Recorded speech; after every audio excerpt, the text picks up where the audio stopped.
नई सुबह है, कुछ नई बात करें, मुस्कुराहट के साथ इस नए दिन से मुलाकात करें।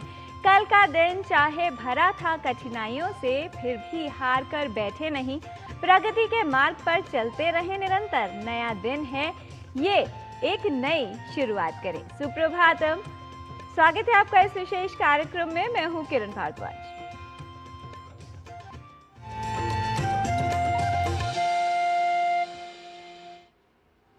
हमें जीवन में सदा प्रयत्नशील रहना चाहिए, तभी हम प्रगति के मार्ग पर अग्रसर हो सकते हैं। समय के साथ चलना ही प्रगति है। समय के साथ कार्य करने से भले ही प्रगति हो या न हो, लेकिन प्रगति होने पर समय अवश्य ही बदलता है। इसलिए निरंतर समय का सदुपयोग करें, स्वयं में सकारात्मक परिवर्तन लाते रहें, क्योंकि यही आपको प्रगति के मार्ग पर आगे बढ़ाता है और आपको जीवन में सफल बनाता है। समय का ज्ञान लेते हैं। आइए जान लेते हैं क्या है आज की तिथि, वार और नक्षत्र। आज का पंचांग युगाब्द 5128, विक्रम संवत 2083, शक संवत 1948, उत्तरायण, वैशाख मास, शुक्ल पक्ष, द्वादशी तिथि, मंगलवार, उत्तरा फाल्गुनी नक्षत्र। आज का दिन सभी के लिए मंगलमय हो। जीवन में आगे बढ़ने का रहस्य किसी भी कार्य के आरंभ करने में छुपा होता है, और आरंभ करने का रहस्य अपने कार्यों को जो जटिल लगते हैं, कठिन होते हैं, उन्हें छोटे छोटे सरल कार्यों में बांटना है। आसानी से संभाले जाने वाले कार्यों की शुरुआत करना है और फिर उनके लिए प्रयत्न करना है। ध्यान रखिए, संगति ही हमारी प्रगति का आधार है। संगति अच्छे लोगों से, संगति सकारात्मक विचारों से।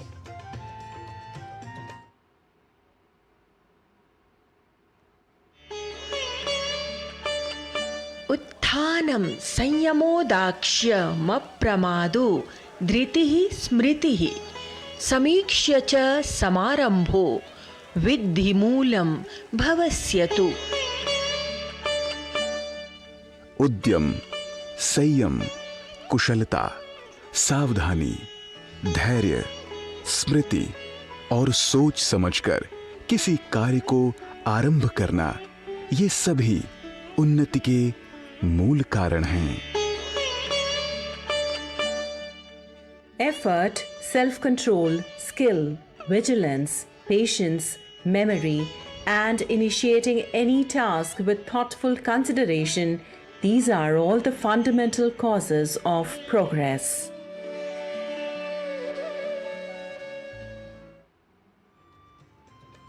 भारतीय ज्ञान परंपरा अत्यंत समृद्ध है और इसी श्रृंखला में आज बात श्रीलंका में व्याप्त बौद्ध धर्म की।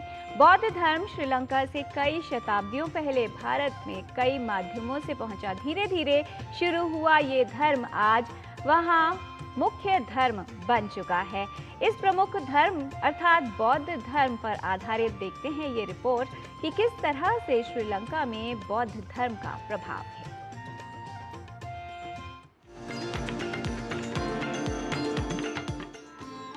भारतीय ज्ञान परंपरा में बौद्ध धर्म का अनन्य स्थान है। बौद्ध धर्म बुद्ध की शिक्षाओं पर आधारित एक दार्शनिक परंपरा है। बोधि वृक्ष के नीचे सिद्धार्थ गौतम को प्राप्त ज्ञान ने न केवल भारत में अपनी छाप छोड़ी, बल्कि मौर्य साम्राज्य के शक्तिशाली राजा, बौद्ध धर्म को अपनाने वाले सम्राट अशोक के पुत्र महेंद्र और पुत्री संघमित्रा द्वारा श्रीलंका इत्यादि देशों में भी यह धर्म संप्रेषित हुआ है। 20वीं शताब्दी में महेंद्र के द्वारा श्रीलंका बौद्ध धर्म ले जाया गया और उसके बाद उनकी पुत्री संघमित्रा बोधि शाखा के साथ श्रीलंका पहुंची और वहां बोधि वृक्ष का रोपण किया गया। आज श्रीलंका में 70% जनसंख्या थेरवाद बौद्ध धर्म को मानने वाली है। श्रीलंका में बौद्ध धर्म का सांस्कृतिक और सामाजिक महत्व है और वहां के लोग इस धर्म को अपने दैनिक जीवन का एक महत्वपूर्ण भाग भी मानते हैं। बौद्ध धर्म का थेरवाद श्रीलंका का सबसे बड़ा और आधिकारिक धर्म है। यहाँ अनेक स्थानों पर बौद्ध मंदिरों की स्थापना की गई है। वहीं यहाँ की अद्भुत स्मारक कला इस देश की धार्मिक स्थिति को और भी संपोषित करती है।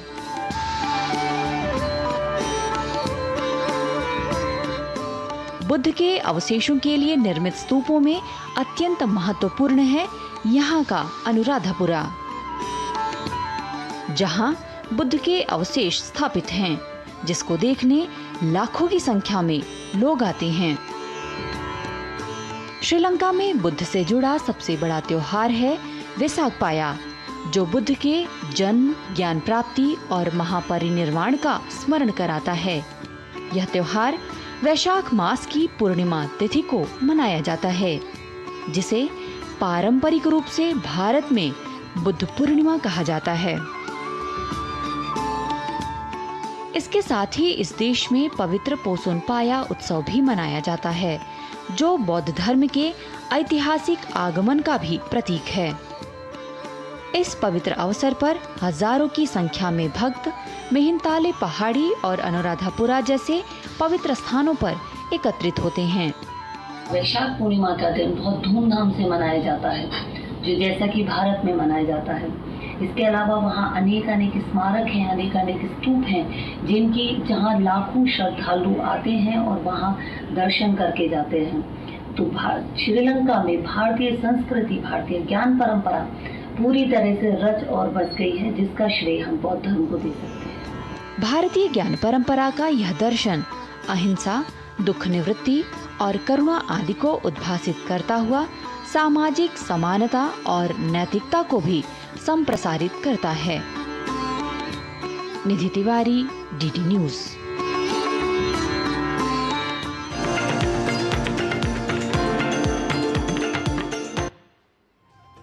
स्वस्थ रहने की प्राकृतिक यात्रा में हम आपके लिए लेकर आए हैं स्पेशल हेल्थ सीरीज, जिसमें स्वास्थ्य को समग्र दृष्टिकोण में दिखाया जाता है। जीवनचर्या में बस थोड़ा सा बदलाव और आप भी कर सकते हैं बीमारियों से बचाव। तो आइए चलते हैं योग 360 में प्राकृतिक रूप से स्वस्थ रहने के लिए।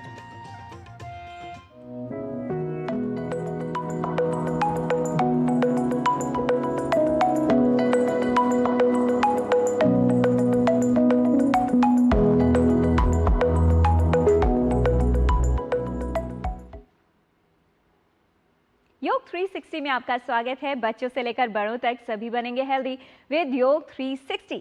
सुबह उठते ही गर्दन जाम, लैपटॉप और मोबाइल पर नहीं हो रहा है काम, बढ़ते दर्द ने मानो ले ली है जान। आज हम बात करेंगे उस समस्या की जिसने कई लोगों को कर रखा है परेशान। ये है सर्वाइकल पेन।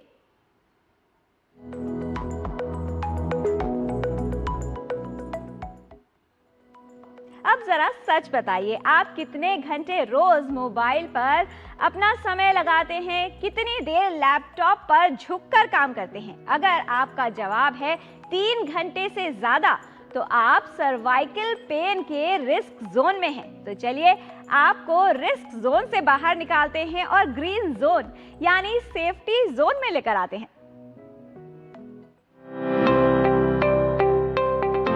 गर्दन का दर्द एक आम समस्या है जो विशेष रूप से उन लोगों को प्रभावित करता है जो बैठे बैठे काम करते हैं या व्यायाम नहीं करते। अधिकतर मामलों में गर्दन का दर्द अस्थायी होता है, लेकिन यदि यह दर्द लंबे समय तक चले और विकल्पों से आराम न मिले तो बात चिंता की हो सकती है। सर्वाइकल स्पॉन्डिलोसिस गर्दन दर्द की एक आम वजह है। व्यक्ति की मांसपेशियों में जकड़न के कारण व्यक्ति में ये दर्द उत्पन्न हो सकता है। इसके कारण व्यक्ति को रोजमर्रा के कार्य करने में समस्या आ सकती है और उसके जीवन की गुणवत्ता प्रभावित हो सकती है। गर्दन दर्द को दूर करना कठिन नहीं है। इसके लिए उपयोगी है कुछ सरल प्राकृतिक उपाय। थोड़ा सा चेंज और पोस्चर सेट। इन आसनों से गर्दन बनेगी फ्लेक्सिबल और सर्वाइकल पेन कहेगा नाउ आई क्विट।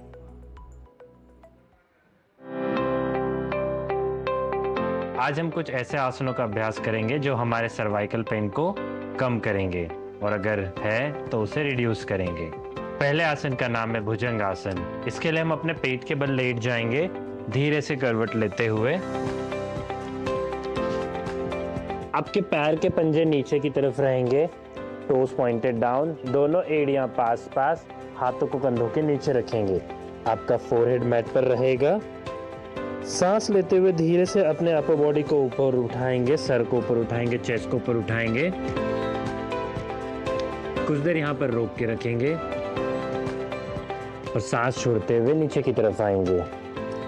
ऐसे ही कुछ और राउंड्स का अभ्यास करेंगे। दूसरा आसन है वक्रासन। उसके लिए धीरे से अपने पीठ के बल लेट जाएंगे। ध्यान रहे अपने दोनों पैर मुड़े हुए रहेंगे और पैरों के बीच में दूरी रहेगी। दोनों हाथों को अपने कंधों के हाइट पर रख के नीचे रख देंगे। सांस लेंगे। सांस छोड़ते हुए दोनों पैरों को अपने राइट साइड लेके जाएंगे और देखना अपने लेफ्ट हैंड की तरफ है। सांस लेते हुए बीच में आएंगे वापस से। सांस छोड़ते हुए अपने लेफ्ट साइड दोनों घुटनों को गिराएंगे और देखना अपने राइट हैंड की तरफ है। और फिर सांस लेते हुए वापस बीच में आ जाएंगे। इसी प्रकार से कुछ और राउंड्स का अभ्यास करेंगे और उसके बाद रिलैक्स करेंगे। अब नेक्स्ट आसन है मत्स्य आसन।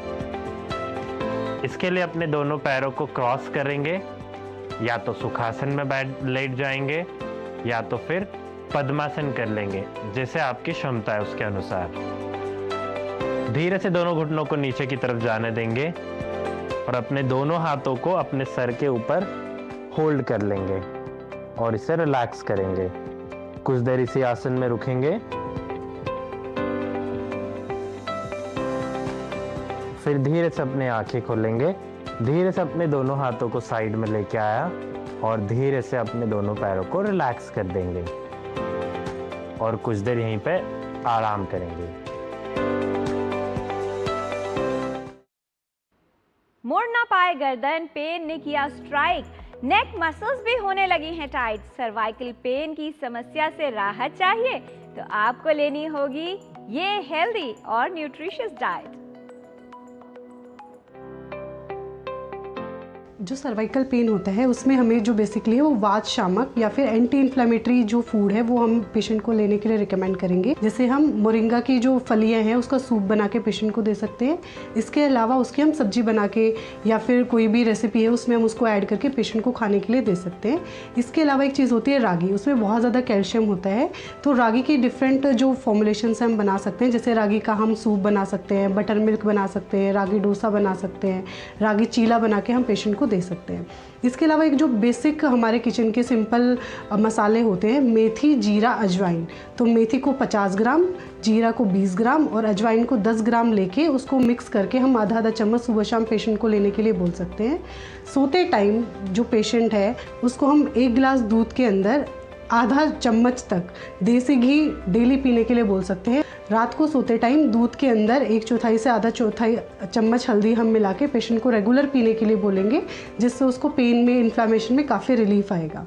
इसके अलावा जितना भी हमारा ओमेगा 3 फैटी एसिड्स के जितने भी सोर्सेज हैं, जैसे कि नट्स, जिसमें स्पेसिफिकली हम वॉलनट्स की बात करते हैं, आलमंड्स की बात करते हैं, उसको हम रात को भिगो के सुबह पेशेंट को उसको पील करके उसका छिलका उतार कर खाने के लिए बोलेंगे। इसके अलावा chia seed, flax seeds, fish है, ये हम पेशेंट को बोलेंगे कि आप इसको अपने फूड में इंटेक में इसको इंक्रीज़ करें। कुछ आहार ऐसा है जो हम पेशेंट को बोलेंगे कि आपको रेगुलरली नहीं लेना है, जिससे कि सैचुरेटेड फैटी एसिड्स या ट्रांस फैटी एसिड जितना भी हमारा डाइट होता है, जैसे कि पैक्ड फूड, चिप्स, जो हाई टेम्परेचर पे फ्राइड चीज़ें होती है, जैसे समोसा, कचौड़ी, पकोड़े, पराठे, ये सब चीज़ें हम पेशेंट को लेने के लिए मना करेंगे। जितना भी हाई शुगरी और स्वीटी आइटम्स होता है, जैसे कि जितने भी हमारी कार्बोनेटेड ड्रिंक्स होते हैं, जूस होते हैं, मिठाई होती है, हम वो पेशेंट को लेने के लिए मना करेंगे, क्योंकि वो हमारे जो जॉइंट में या पेन होता है उसको, इन्फ्लेमेशन को वो इंक्रीज़ करता है। तो हैवी पल्सेस जितनी भी होती है, उड़द की, चना की दाल है, वो पेशेंट को लेने के लिए मना करेंगे। बाई वाला खाना बोलते हैं, वो हम पेशेंट को लेने के लिए मना करेंगे। गर्दन में दर्द है, डोंट इग्नोर दिस साइन। अगर अभी ना संभले तो निकल जाएगा टाइम। ये औषधियां दूर करेंगी सर्वाइकल पेन, नेक रहेगी फ्लेक्सिबल एंड फाइन। अगर हम मेरुदंड की बात करें तो पूरे मेरुदंड में या स्पाइनल कॉर्ड में 33 वर्टिब्रास होते हैं। उसमें सबसे ऊपर के जो 7 वर्टिब्रा C1 to C7, उन 7 वर्टिब्रास को हम सर्वाइकल वर्टिब्रास कहते हैं। बहुत ज़्यादा देर तक बैठने से जो हमारी सर्वाइकल एरिया में है उसमें पेन होने लगता है, तो उसके लिए हम योगराज गुगुलू, दशमूल क्वाथ, रासना सप्तक क्वाथ, इन औषधियों का प्रयोग कर सकते हैं। पंचकर्मा की बात करें तो आयुर्वेद में लोकलाइज्ड ट्रीटमेंट्स भी अवेलेबल हैं। स्पाइन का मेन जो रोल होता है वो वात दोष का होता है, क्योंकि उसमें डीजेनरेटिव चेंजेस आने लगते हैं एजिंग की वजह से या ओवरऑल मेंटल स्ट्रेस की वजह से। तो हम वात को कंट्रोल करने के लिए बस्ती चिकित्सा का प्रयोग कर सकते हैं। सर्वाइकल के लिए हम मन्याबस्ती का प्रयोग कर सकते हैं। मन्याबस्ती में क्या करते हैं, हम उड़द के आटे का लेके उसका एक मोल्ड बना लेते हैं, उसमें कोई भी मेडिकेटेड ऑयल जैसे महानारायण तेल, मुरबीना तेल, धानवंतर तेल, तेल को गर्म करके उससे भी आप करा सकते हैं। और पूरी स्पाइन को अगर आपको एक हेल्दी रखना है तो आप मेरुदंड बस्ती का भी नियमित रूप से उपयोग में ला सकते हैं। उसके अलावा आप पत्र पिंड स्वेद यानी कोई भी जो पेन किलर्स वाले पत्र होते हैं जैसे कि एरंड पत्र, निर्गुंडी पत्र या अर्क पत्र, इन सभी में कोई भी मेडिकेटेड ऑयल लगा के आप वहाँ के उस एरिया को सिकाई कर सकते हैं, तो उसको बोलते हैं पत्र पिंड स्वेद। इनसे हमारी जो स्पाइन है उसको काफ़ी स्ट्रेंथ मिलेगी। यदि आप गर्दन के दर्द से प्रभावित हैं तो इसको ठीक करने के उपाय करें। स्वस्थ जीवन शैली और नियमित व्यायाम, साथ ही संतुलित खान पान गर्दन के दर्द से बचाव में उपयोगी है। तो आज आपने जाना भुजंगासन का अभ्यास, वक्रासन करना उपयोगी है, मत्स्येंद्र आसन करना लाभकारी है, सर्वाइकल पेन से राहत में उपयोगी है योग। मोरिंगा, रागी सूप, रागी डोसा, रागी चीला, ड्राई फ्रूट्स का सेवन करें। मेथी, जीरा, अजवाइन का मिश्रण आधा आधा चम्मच सुबह शाम लें। रात को गर्म दूध में देसी घी डालकर पिएं या हल्दी वाला दूध पिएं। पैक्ड फूड, तेलीय भोजन, मीठे पदार्थ, कार्बोनेटेड ड्रिंक्स, उड़द व चना दाल का सेवन न करें। गर्दन दर्द में पंचकर्म की बस्ती चिकित्सा लाभकारी है। महानारायण तेल, मुरीवेन्ना तेल, धनवंतर तेल का प्रयोग लाभकारी है। एरंड पत्र, निर्गुंडी पत्र या अर्क पत्र पर आयुर्वेदिक तेल लगाकर सिकाई करें। योगराज गुगलू, दशमूल क्वाथ, रासना सप्तक क्वाथ का प्रयोग लाभकारी है।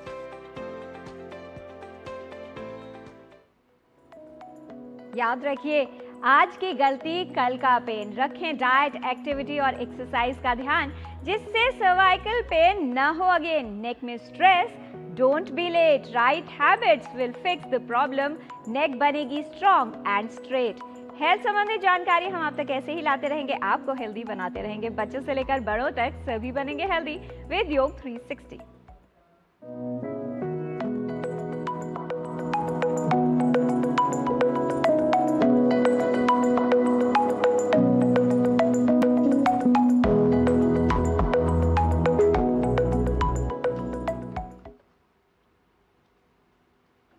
जीवन में अगर परिवर्तन चाहिए तो अपनी भूल को सुधारना ही होगा। याद रखिए कि भूल करना हमारी यानी मानव की प्रकृति है, उसको मान लेना संस्कृति है, लेकिन उसमें सुधार लाना यही जीवन में वास्तविक प्रगति है। यहाँ पर लेते हैं एक अल्प विराम, आप देखते रहिए डीडी न्यूज।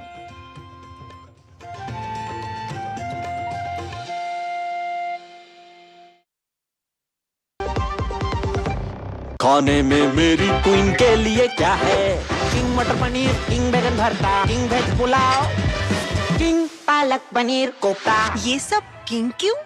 क्योंकि ये सब बना है MDH किचन किंग से। का बॉस MDH किचन किंग, असली किचन किंग। MDH।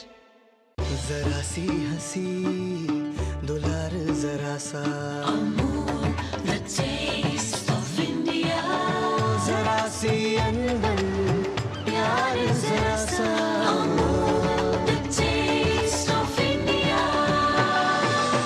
यही तो अमूल है, स्वाद इंडिया का यही तो अमूल है। Taste of India, taste of India.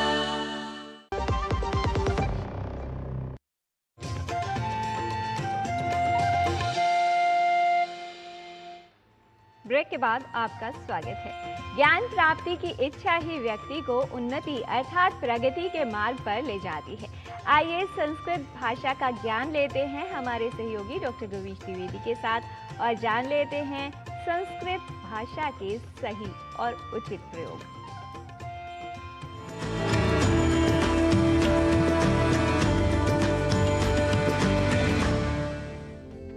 नमस्कारः, स्वागतमस्तु भवतां सर्वेषाम् एतस्याम् अभिनवायां संस्कृतकक्षायां। मम नाम गवीशः।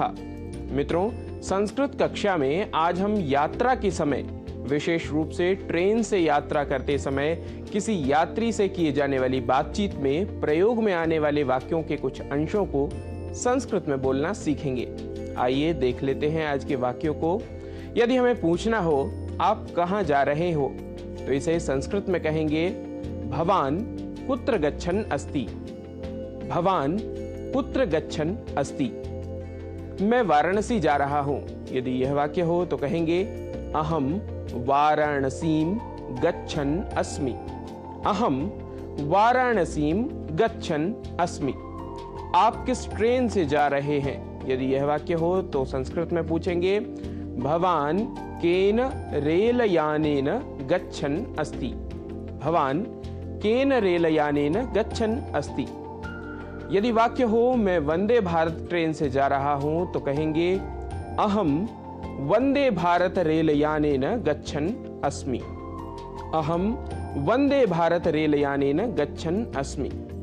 यदि वाक्य कहना हो मैं तो शिव गंगा ट्रेन से जाऊंगा, तो संस्कृत में बोलेंगे अहम तु शिव गंगा रेलयानेन गमिष्यामि। अहम तु शिव गंगा रेलयानेन गमिष्यामि। टिकट मिल गई? यदि यह वाक्य हो तो संस्कृत में कहेंगे यात्रा चिटिका प्राप्ता वा। यात्रा चिटिका प्राप्ता वा। टिकट के लिए संस्कृत में यात्रा चिटिका या केवल चिटिका इस पद का प्रयोग करते हैं। यदि वाक्य हो टिकट कहाँ से खरीदूं, तो कहेंगे यात्रा चिटिकाम कुत्र क्रीणामि। यात्रा चिटिकाम कुत्र क्रीणामि। जल्दी आओ, गाड़ी निकल जाएगी। यदि इसकी संस्कृत बनानी हो तो कहेंगे शीघ्रम आगच्छतु यानम निर्गच्छेत। शीघ्रम आगच्छतु यानम निर्गच्छेत। अभी अभी एक ट्रेन गई। यदि यह वाक्य हो तो कहेंगे अधुना एव एकम रेलयानम गतम। अधुना एव एकम रेलयानम गतम। यदि वाक्य कहना हो गेट से हटो, तो संस्कृत में कहेंगे द्वारात् अपसर। द्वारात् अपसर। मैं आपके पास बैठता हूं। यदि यह वाक्य हो तो कहेंगे अहम भवतः पार्श्वे उपविशामि। अहम भवतः पार्श्वे उपविशामि। जरा एडजस्ट कर लें। यदि यह वाक्य हो तो कहेंगे किंचित समंजनम करोतु। किंचित समंजनम करोतु। वाक्य यदि कहना हो ट्रेन कब जाएगी, तो संस्कृत में कहेंगे रेलयानम कदा प्रस्थितम भवेत। रेलयानम कदा प्रस्थितम भवेत। समय तो 6 बजे का था।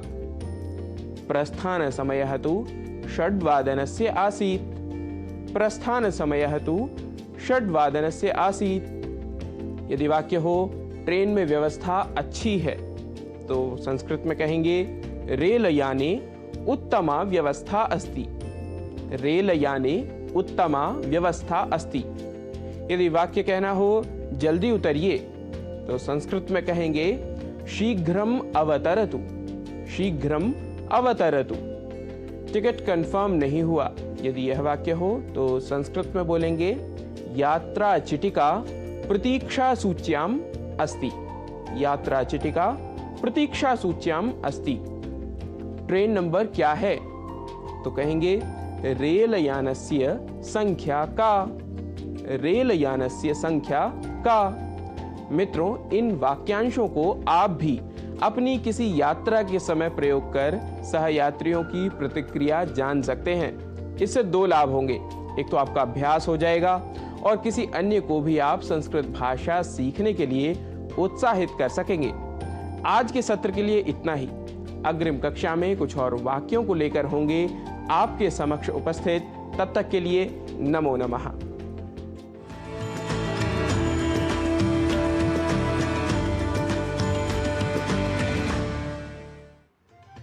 जीवन में चाहे कुछ सीखना हो या आगे बढ़ना अर्थात प्रगति करना, उसके लिए प्रयत्न करना आवश्यक है, क्योंकि संघर्ष प्रगति का आमंत्रण है। जो इसे स्वीकारता है वही अपना जीवन निखारता है। प्रगति के पथ पर अग्रसर होना है तो साहस रखिए, आत्मविश्वास रखिए और कहीं भी हार के डर से रुकिए नहीं। याद रखिए, प्रयत्नशील रहना आवश्यक है, क्योंकि बिना परिवर्तन के प्रगति नहीं हो सकती। जब व्यक्ति प्रयत्न करता है, प्रयास करता है, तभी होते हैं परिवर्तन और तभी होती है प्रगति। इसलिए अपने विरोधियों को भी समक्ष रखिए, यानी आपके आसपास कुछ विरोधी रहने चाहिए, क्योंकि बिना विरोधियों के प्रतिष्ठा नहीं मिलती, बिना विरोधियों के प्रगति नहीं मिलती। अग्रसर रहिए अपने जीवन में प्रगति की ओर। आज के कार्यक्रम में इतना ही। हमारी पूरी टीम को दीजिए अनुमति। नमस्कार।